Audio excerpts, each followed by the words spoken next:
E hoje reunimos-nos nos eventos do mês do Livro Espírita 2024, promovido pela USE Distrital Ibirapuera, para refletirmos sobre alguns dos ensinamentos mais preciosos contidos no capítulo 9, 10, 11 e 12 do livro O Evangelho segundo o Espiritismo. Esses capítulos nos oferecem uma riqueza de sabedoria espiritual que pode iluminar nossas vidas e nos guiar em nossa jornada de crescimento interior. Vamos explorar juntos alguns dos principais temas abordados. No capítulo 9, os bem-aventurados mansos e pacíficos, neste capítulo somos convidados a refletir sobre a importância de sermos mansos e pacíficos em nossas vidas. Jesus nos ensina que aqueles que cultivam a serenidade interior serão verdadeiramente abençoados e darão a paz duradoura, a paz do espírito. A mansidão é uma qualidade fundamental, muitas vezes mal compreendida como fraqueza, mas na verdade é uma força interior. Ser manso não significa ser passivo diante das injustiças, mas sim ter um controle sobre as próprias emoções e agir com calma e serenidade, mesmo em situações desafiadoras. A pacificação, por sua vez, nos convida a buscar a harmonia, a paz em nossas relações, promovendo a concórdia, evitando conflitos desnecessários. Afabilidade e doçura. Vamos refletir. Respeite a opinião alheia, mas conserve os próprios princípios. Releve a provocação, mas não perca o respeito por si mesmo. Conserve com polidez, mas não despreze a verdade. Cultive a gentileza, mas não haja com hipocrisia. Tenha compaixão, mas não se esqueça do bom senso. Fortaleça o ânimo, mas não alimente falsas esperanças. Ajude o próximo, faça todo o possível para viver a fraternidade pura em qualquer situação, sem apelos a expedientes artificiais. A afabilidade é o compromisso com o amor autêntico e não simples regras de etiqueta. A paciência. A paciência é uma virtude de manter um controle emocional equilibrado, sem perder a calma, ao longo do tempo. Consiste basicamente em tolerância a erros ou fatos indesejados. Vamos dar um exemplo. Você com pressa, atrasado e para no engarrafamento. Aí a gente tem que exercer a nossa paciência. Então é a capacidade de suportar incômodos e dificuldades de toda ordem, de qualquer hora ou qualquer lugar. A paciência também é uma caridade. E devemos praticar a lei da caridade ensinada pelo Cristo, que a definiu como benevolência para com todos, indulgência para com as perfeições alheias e perdão das ofensas. A caridade, que consiste na esmola dada aos pobres, é a mais fácil de todas. Outra há, porém, muito mais penosa e, consequentemente, muito mais meritória. É a de perdoarmos ao que Deus colocou em nosso caminho, para ser instrumentos do nosso desenvolvimento e colocar à prova nossa paciência. A obediência e resignação. A obediência é o consentimento da razão. A resignação é o consentimento do coração. Está em João, no capítulo 11, de versículo 1 a 46. A obediência e resignação não são a negação da vontade e dos sentimentos. Ao contrário, são virtudes que se expressam em ações muito ativas e difíceis para a maioria dos homens, porque reflete uma confiança plena em Deus, em suas leis. A obediência e a resignação, para assim serem qualificadas, devem ter o aval da razão e da necessidade ao viver do homem na terra e ao seu viver interno. Obedecer e resignar-se são atos e ações de quem age segundo a vontade de alguém, submetendo-se a ela. Devemos vivenciar as leis divinas, que são eternas e perfeitas. na obediência e resignação, o homem de hoje esforça-se para entender as leis morais trazidas por Jesus, pelo consentimento da razão e da sensibilidade, compreendendo serem essas ações morais necessárias para viver produtivo em ações nobres de transformações internas e de progresso espiritual. A cólera. A cólera é aquele impulso violento que nos arremessa contra tudo e contra todos. A cólera também se classifica como raiva, ira, fúria, furor e zanga. O corpo não dá impulso de cólera a quem não os tem, como não dá a outros vícios.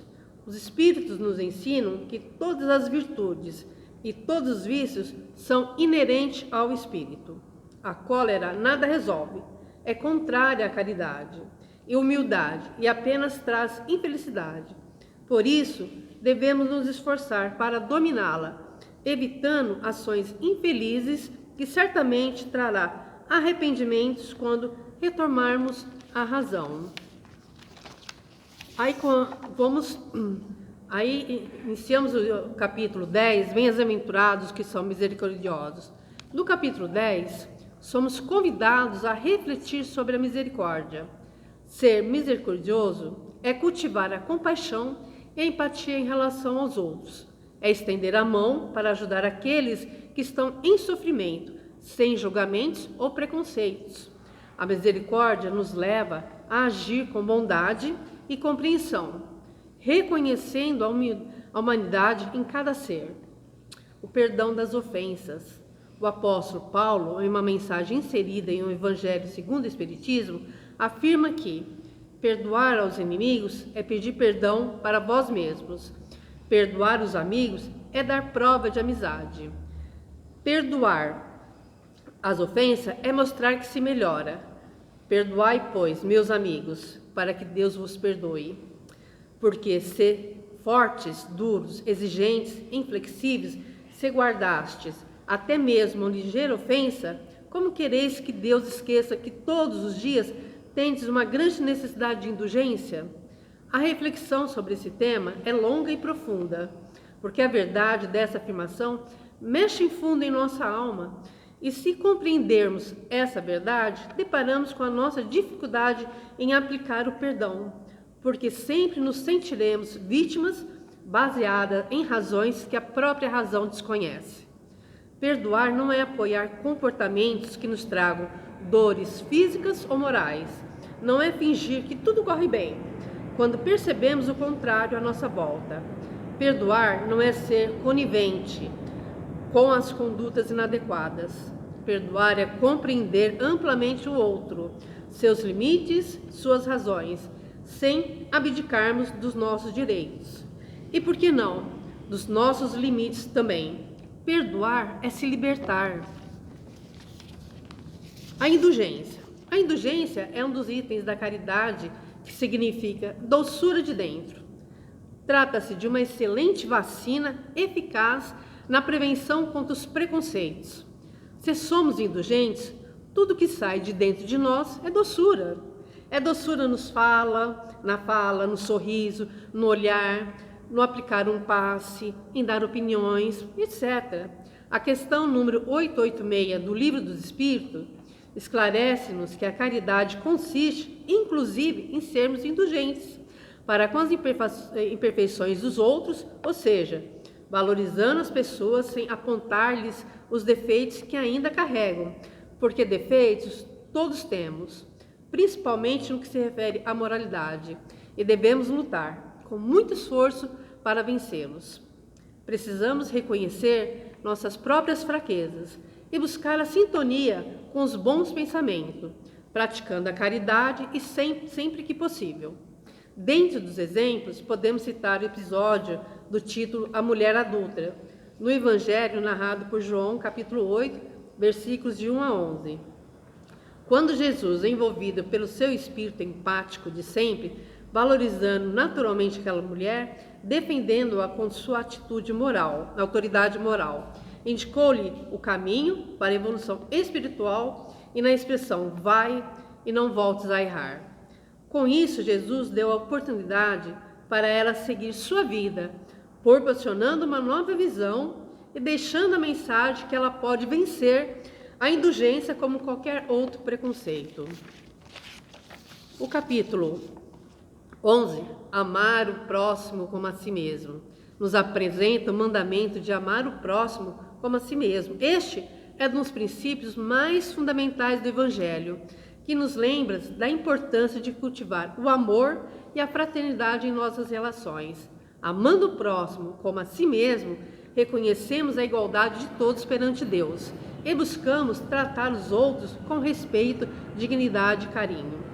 Na instrução dos Espíritos, Emmanuel diz que o egoísmo, esta chaga da humanidade, precisa desaparecer da Terra, pois retarda seu progresso moral. Kardec pergunta: qual o pior de todos os vícios? E os Espíritos respondem que é o egoísmo, porque é dele que emana todo o mal, que ele está presente em todos os vícios e que precisamos atacar o mal pela raiz, ou seja, combater o egoísmo em nós mesmos. Aquele que quiser se aproximar da perfeição moral, já nesta vida, deve retirar do seu coração todo sentimento de egoísmo, pois ele é incompatível com a justiça, o amor e a caridade. O egoísmo neutraliza todas as outras qualidades. De todas as imperfeições humanas, o egoísmo é a mais difícil de ser eliminada, pois resulta da influência da matéria. A humanidade ela vem evoluindo, mas infelizmente ainda realmente vivemos em uma sociedade egoísta, cheia de orgulho e preconceito, que discriminam as pessoas pela cor da pele, pela orientação sexual, por seu peso ou aparência, pela posição social, pela idade na vida profissional, pela religião, ou seja, a discriminação em relação àqueles que se apresentam, entre aspas, de forma diferente.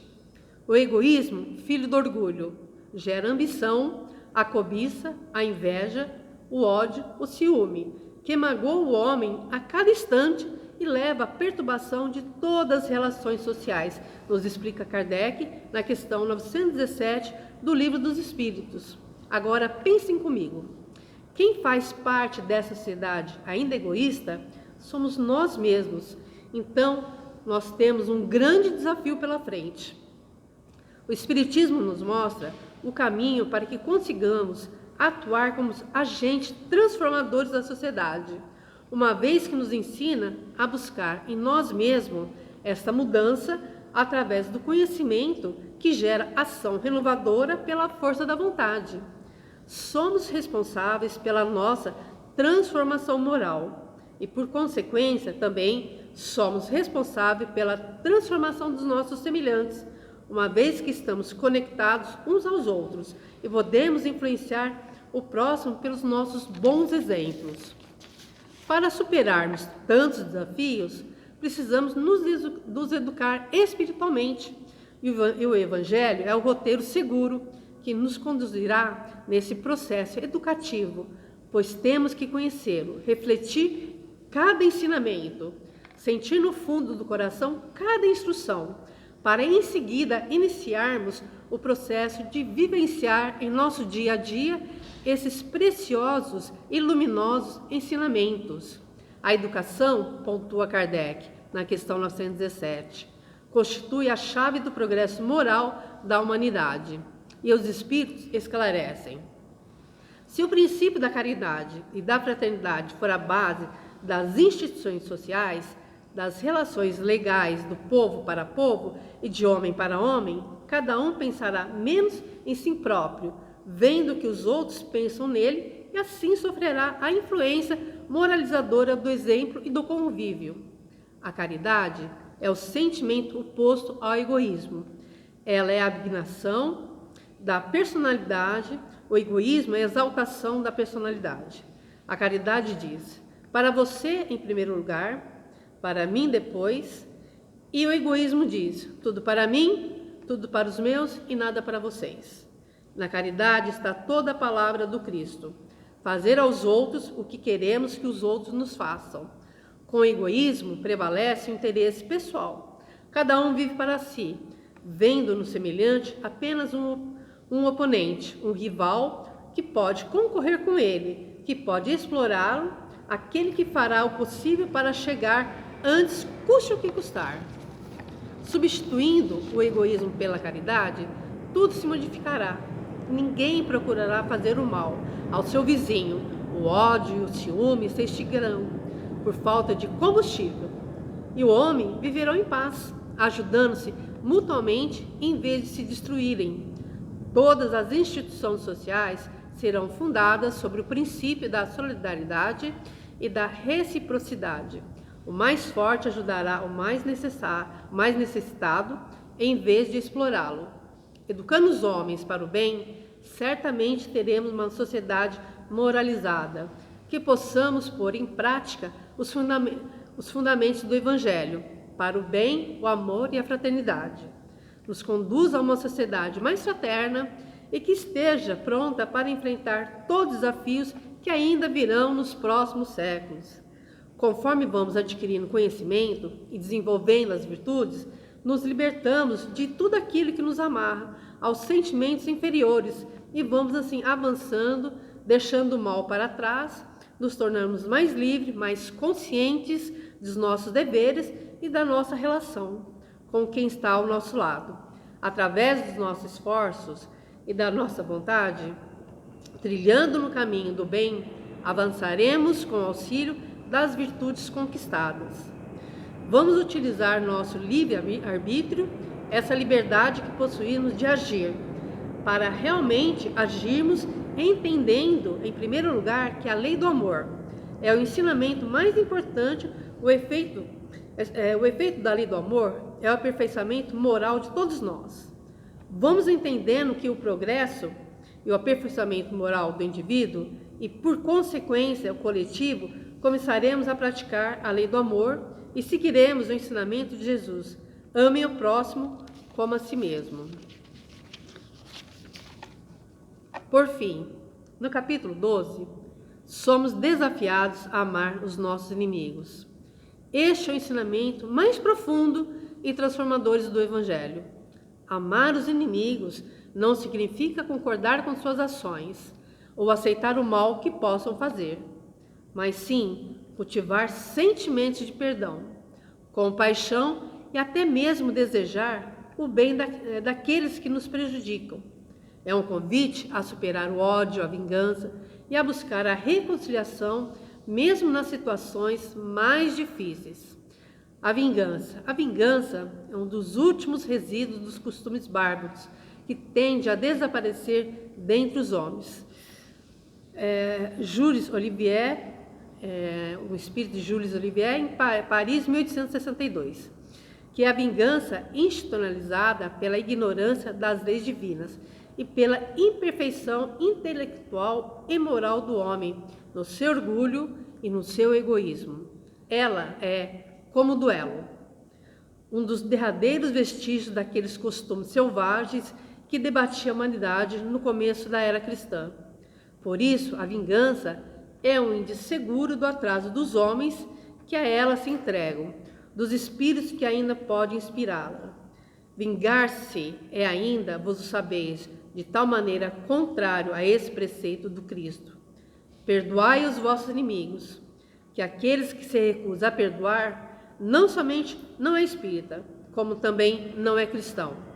A vingança é um sentimento tão negativo que impede de quem o sente de perceber não só as necessidades do outro, como as suas próprias necessidades espirituais de amar e ser amado, pois busca vingar-se até dos que amam, de maneira como podem amar, mas que já é amor em movimento.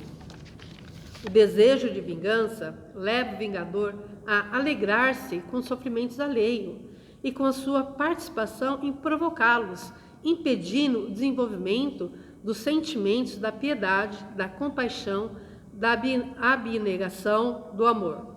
É de fato um atraso espiritual de quem a sente e alimenta.